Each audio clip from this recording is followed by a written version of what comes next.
Okay, hello everyone. Thank you very much for joining us. Welcome to our session on spectral geometry. I am very happy to co-host it with Dima Jacobson and Emilio Loret. Although I'm a bit sad we couldn't be in Argentina right now, especially given that this weekend they won the Copa America. I am quite happy to see you all here and to be able to catch up with what you've been doing.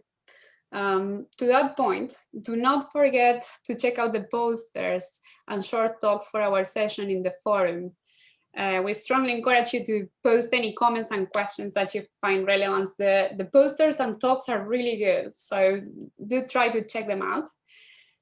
Our session lasts 3 days, today, tomorrow, and next Wednesday. So that's Wednesday, July 21st. Today we have 6 talks, each of them are 20 minutes long. And after each talk, there will be 5 minutes for questions.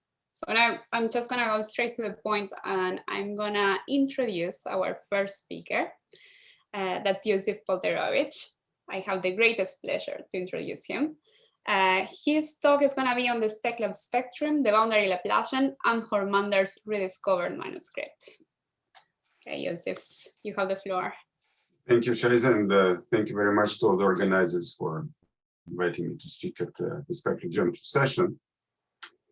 So my talk will be indeed on the spectral problem, on the Stackless problem, or on the spectrum of the Dirichlet Neumann operator and the boundary Laplacian. So let me set up the main definitions. We'll be working on a bounded domain in a Riemannian manifold of dimension d. So most of the time, actually, to keep things simple, the domain will be just Euclidean, but partly the results will be presented in a more general Riemannian setting. And we will assume that the boundary is Lipschitz. So we need to assume some regularity in particular in order to ensure that the spectrum of the problem is discrete. So the Stackless eigenvalue problem. Yes. Sorry, so your voice is coming and going. I mean, we do hear you all the time, but sometimes it's very low. Perhaps if you try to adjust the microphone. Right, let me try it like this. Is it better like this? That's perfect, actually. Thank you. Yeah, so it's probably something with my headphones. Sorry about that. So the Stackless eigenvalue problem, which many of you have probably encountered, is the following. So we're looking for harmonic functions in the domain omega that satisfy the boundary condition that the normal derivative is proportional to the value of the function with the coefficient equal to the spectral parameter sigma. So the difference between the Stackless eigenvalue problem and the more familiar Dirichlet or Neumann problems is that the spectral parameter is in the boundary conditions. And as you will see, the boundary indeed plays the crucial role in this problem. So the Stackless spectrum is discrete. It starts with eigenvalue 0 and forms a sequence going to infinity. And the boundary traces of eigenfunctions form an orthogonal basis of the L2 space of the boundary. So once again, you see that somewhere there is an operator hidden on the boundary, and I will uncover it in a second. So this operator is the Dirichlet Neumann map, which is defined as an operator acting on functions on the boundary, and is defined as follows. So we take a function on the boundary, we consider its unique harmonic extension in the interior, and then we take the normal derivative and then restrict it to the boundary again. So this is an operator on the boundary, which actually has a lot of applications. So probably the most famous ones are to inverse problems, in particular to electrical impedance tomography and geophysical imaging. So this is the so-called Calderon problem, and there is a lot of literature on that. There are applications of this type of operators in fluid dynamics. So this is the sloshing problem, which describes the oscillations of fluid in a container like my glass here. There are interesting applications to differential geometry, in particular to the study of free boundary minimal surfaces. And due to the fact that this operator is captures both intrinsic and extrinsic geometric properties, it has some interesting applications to geometry processing in computer science. So somehow this operator, being not an intrinsic operator on the boundary, it captures more information than just the boundary Laplacian. However, as you will see, and that's sort of the point of the talk, there are a lot of interesting connections between the Dirichlet map and the boundary Laplacians that I'm going to describe in detail. So let me start with the most basic case. So consider smooth manifolds with boundaries, so everything is nice and smooth. Then the Dirichlet map is a self-adjoint elliptic pseudo-differential operator of order 1 on the boundary, and it has the same principal symbol as the square root of the boundary Laplacian, of the positive boundary. And using the standard theory, we can deduce a sharp Weil's law for the stack of eigenvalues that is presented here, and it can be rewritten as an asymptotics for individual eigenvalues. So don't be surprised by the big O of 1 error term, because this is just a consequence of the fact that our operator is of order 1. So these two formulas are just equivalent. Now, what is the connection apart from the fact that the principal symbol of the Dirichlet map is the same as for the square root of the Laplacian? Well, if we define the eigenvalues of the boundary Laplacian by lambda k's, so sigma k's were the eigenvalues of the Dirichlet map, and lambda k's are the eigenvalues of the boundary Laplacian. And if we simply compare this asymptotic formulas, we get the following result. We see that on any smooth compact Riemannian manifold with boundary, the difference between the corresponding sigma k's and square roots of lambda k's is uniformly bounded. And the constant somehow depends on the geometry of omega. Now, in 2 dimensions, when everything is smooth, you can do better. So this is the result in this generality that was proved by Alexandre Girard, Leonid Paranovsky, David Sher, and myself. So if you consider a smooth surface with m boundary components of lengths L1 and Lm, then the difference between the corresponding Stackless eigenvalues and the eigenvalues of the boundary Laplacian, and what are those? So in this case, when we're on a surface, so the boundary components can be thought of just circles of lengths L1 and Lm. So metrically, they're just circles. And you have this result where the sort of surprising part is that the error term goes to infinity superpolynomial, goes to 0, I'm sorry, superpolynomial. So this is a very, very sharp and very precise asymptotic. And for simply connected planar domains, this was first proved by Rosenblum in 79, and then it was rediscovered by Gilman and Melrose in 86. So for smooth 2-dimensional surfaces with boundary, we have a very precise spectral asymptotic. Now, you may ask a question, okay, so if they are so close to each other, the Dirichlet map and the square root of the boundary Laplacian, so what happens if they actually coincide? So does that happen?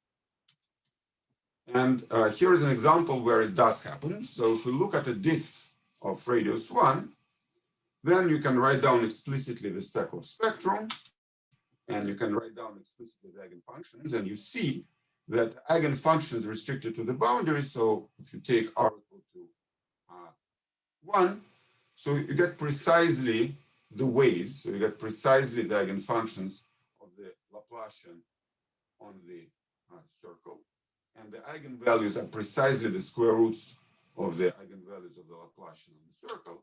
So you get an exact, in fact, you get an exact equality of operator. So the Dirichlet map simply coincides with the boundary Laplacian on the circle. And our first result states that actually, if you have a smooth bounded Euclidean domain of any dimension, then you get the equality if and only if, in fact, your dimension is equal to 2 and your domain is a disk.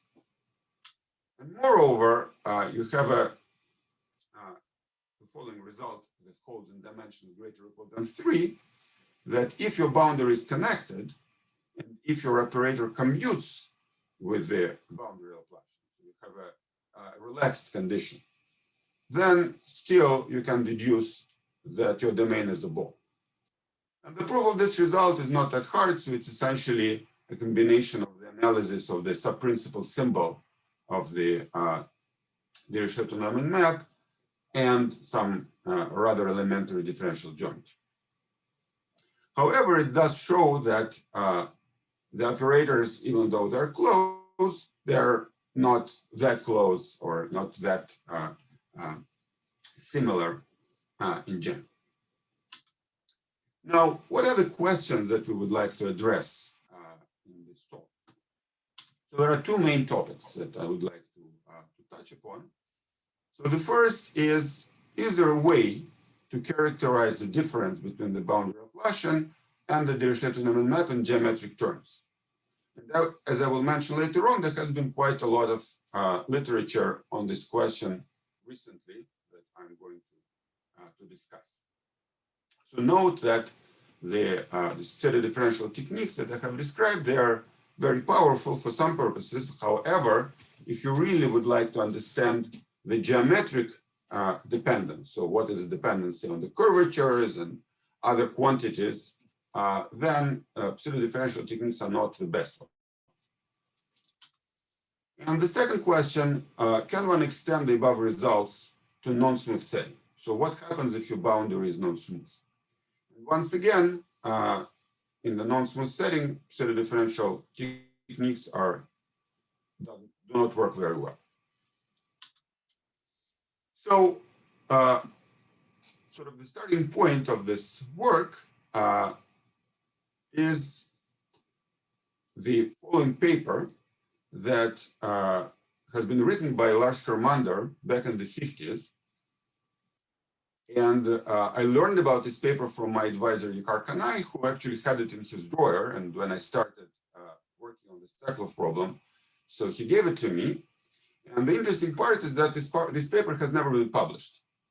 So according to Kanai, Hermander wrote it because he needed to write some report on a grant or something like that. So he wrote it and never bothered to publish it. And it appeared in print only in 2018. So there is now a very nice volume that is called Hermander's Unpublished Works, or something like that. So that contains many works by Hermander that he never published himself. And so I knew about this paper quite a while. However, it so happened that we were looking at this paper recently and realized that actually it contains ideas that have been sort of rediscovered and proved in slightly different ways recently in a number of papers that were concerned with the questions that I have stated before. So in fact, Hermander somehow knew how to do those things back in the 50s, but well, maybe he didn't realize that this is something that is worth to publish at the time. So the main result of Hermander is the following identity, and I will discuss a little bit later sort of the nature of this identity. So essentially, it is some clever integration by parts, as many things in analysis are. And his theorem is as follows. So I will present everything in the Euclidean setting, even though you can generalize this to the Riemannian setting. So just keep things Euclidean to make it simple. So consider a bounded Euclidean domain with a C11 boundary. So the metric on the boundary will be Lipschitz. And consider a function in H1 of the boundary, and consider some Lipschitz vector field on omega such that restricted to the boundary, it equals to the unit outward normal. So the condition that the boundary is C11 is essentially equivalent to saying that the vector field that you're considering will be Lipschitz. And then you have the following identity that is written on the in the statement of the theorem that could be interpreted in the following form. So what do you have on the left? So on the left, you have the quadratic form of the Dirichlet map minus the quadratic form of the boundary Laplacian. So you have the difference of these two quadratic forms. And on the right, you have some quantity that depends on this vector field that has been chosen once and for all. And it depends also quadratically on the gradient of this harmonic extension of your function u. So essentially, I will write it here. So you have on the right, you have a quadratic form in the gradient of u, big U, with bounded coefficients. And the coefficients are bounded because your vector field has been chosen to be Lipschitz. And therefore, you can rewrite it as this. So since everything is compact, you can rewrite it as this difference is bounded by a constant times the Dirichlet energy of the function u. And then if you have this formula, and here the key thing is that this constant depends only on the vector field. And the vector field, as I will explain later, it's something that you can choose depending on the properties of your domain. It doesn't depend on anything else. And using this result, you can deduce or reprove a result that has first been in the modern era proved by Provenzano and Stube in 2018 in the Euclidean setting, and then it was generalized to the Riemannian setting by Xong, and later in fuller generality by Colbois-Girard and Hassanejad. And you obtain that the difference between the Dirichlet eigenvalues and the square roots of the corresponding eigenvalues of the boundary Laplacian is uniformly bounded. So you get exactly the same result as we had before in the smooth setting, but now we have it in the much more general C11 setting. So let me make a few remarks. So first of all, this Hermander's identity is kind of a special case of what is called a Pakhajaev or a Rollech identity. So there is a whole sort of series of identities. So there is also something called Moravec's identity, which belongs to the same family. And this Pakhajaev identity actually played a key role in the proofs of previous authors who obtained the result that I have stated before. Now, the approach of Hermander works for C11 domains on Riemannian manifolds. And a natural way to obtain a vector field, so recall that we needed this vector field that is normal on the boundary, is just to take the gradient of the boundary distance function. So you take the gradient of the boundary distance function, and since the only condition that you had on the vector field, that it has to be normal of the boundary and in general Lipschitz, in the interior, you can multiply it by whatever you want, which is smooth. So in particular, you can multiply it by a smooth cutoff function.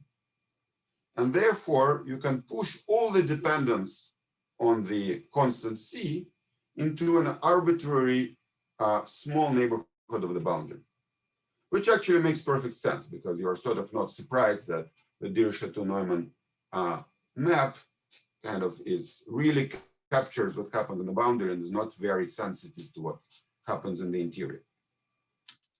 And this constant can be quantified. So this has been done by Colbois-Girard and Hassanejad, and it depends. So you can write down some explicit dependence, and the geometric quantities that show up are the rolling radius of your domain, the bounds on the sectional curvatures in a tubular neighborhood, and the principal curvatures of the bound. So you can get a very explicit dependence on the geometry. So one application that seemed to be missing in the literature was the application to spectral asymptotics. So we get the following results. So this is once again a joint result with Michael Levitin, Alexandre Girard, and Misha Karpukhin as the previous theorem. So we show that if you have a domain with a C2 alpha boundary, so just slightly better than C2, then you get a sharp Weil law for the set of eigenvalues. And the result is essentially an application of the previous result with a sharp Weil's law for Laplacian for non-smooth metrics that have been previously obtained by Zielinski and Even. And this is an improvement upon a more rough error estimate, small o of the main term, that is known for piecewise C1 domains. So that is a result due to Agranovich, and this is the best known result in general for spectral asymptotics of this type of problem.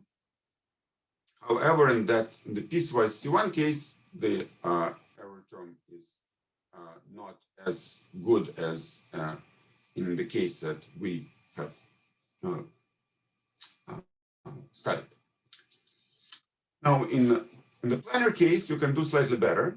So in the planar case, in fact, you can obtain the result for C11 domains because you don't really need any Weil law for the boundary Laplacian. So the boundary Laplacian is just the Laplacian on the union of circles. So you get it essentially for free. And so if omega is a bounded domain with C11 boundary, then you get the Weil law with a big O of 1 error term. And that's an example of a stadium domain, so which is a C11 domain. So note that on a stadium, so when you have a circle attached to a flat part of the boundary, you precisely get C11 regularity. So this domain is not C2, so it doesn't have well-defined curvature at this point, but it's a C11 domain. Okay, so let me digress a little bit and now consider the case of domains with corners. So let us push the regularity even further. So consider a curvilinear polygon, and by a curvilinear polygon, I will call a union like a domain with a boundary made up of union of smooth curves. So the sides of the curvilinear polygons will be called ij. Their lengths are lj's, and the angles at the corner points are alpha j's. And we will assume that alpha j's are between 0 and pi. So note that we don't allow angles greater than pi for, in my view, a completely technical reason. So our proofs of the result that I'm going to present further, we know how to do it only for angles of that form, but numerics actually show that it works for any angles. And given such a curvilinear polygon, we can associate with this polygon a very simple quantum graph, which is just a circular graph with the vertices being the vertices of our polygon, and the sides given by the lengths of the, so the lengths of the graph are precisely the lengths of the corresponding sides of the polygon. So we have a cyclic graph. And we look at the simplest quantum graph Laplacian on this graph. However, with rather peculiar boundary conditions. So we have some self-adjoint, which one can check this, matching conditions at the vertices, given by this formulas that from the first glance seem very bizarre. So you have this pi squared over 4 times alpha j. So note that the dependence on the angles appear precisely in the matching conditions.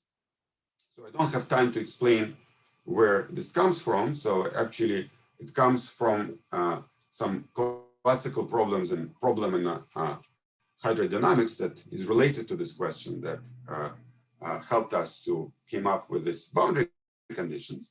However, if you already guessed that that's the boundary conditions you have to consider, then you can answer the following questions. So what is the boundary Laplacian of a polygon? So it's given that you have singularities, this is not such an easy question.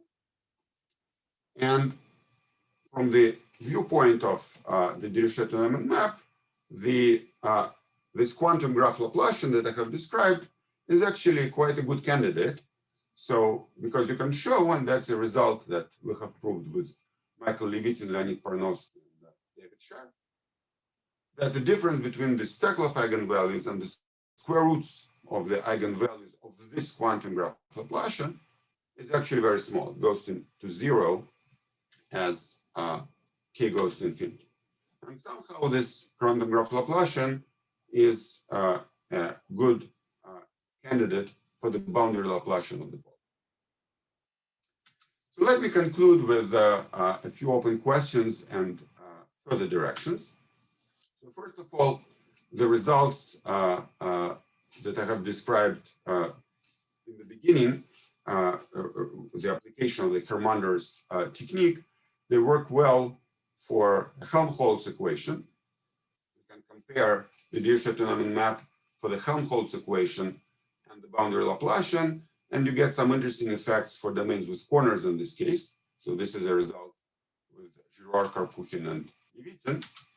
And we can also play the similar game for the Dirichlet operator on forms and the Hodge boundary Laplacian. So once again, you have a nice correspondence between the two. And in particular, that enables us to prove Weil's law for the Dirichlet operator on forms. Now, for planar domains, there is a curious open question. So is it true that if the Dirichlet map commutes with the boundary Laplacian, then the domain is necessarily a disk or rotationally symmetric anodes? So we don't have any other examples. We don't know how to prove it. So in 2 dimensions, because the spectral asymptotics is so precise, and because say the sub-principal symbol vanishes, you don't have much tools to attack this question. But it's, as an open question, it seems fairly reasonable.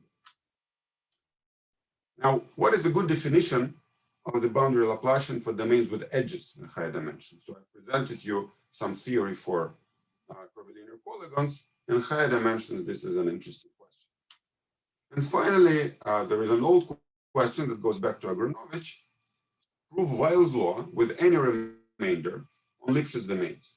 So if you remember, the best result that we knew, even in 2 dimensions, was for piecewise C1 domains. So for Lipschitz domains, we know that the spectrum is discrete. However, we don't have any Weil law.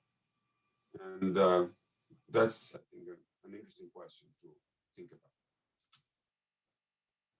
Thank you very much.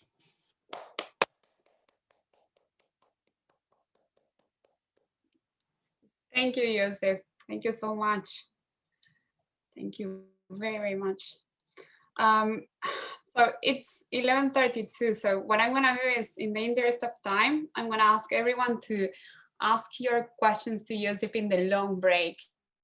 So let's thank him again now, and I'm going to move to the next talk after that. Thank you, Iosif. Thank you.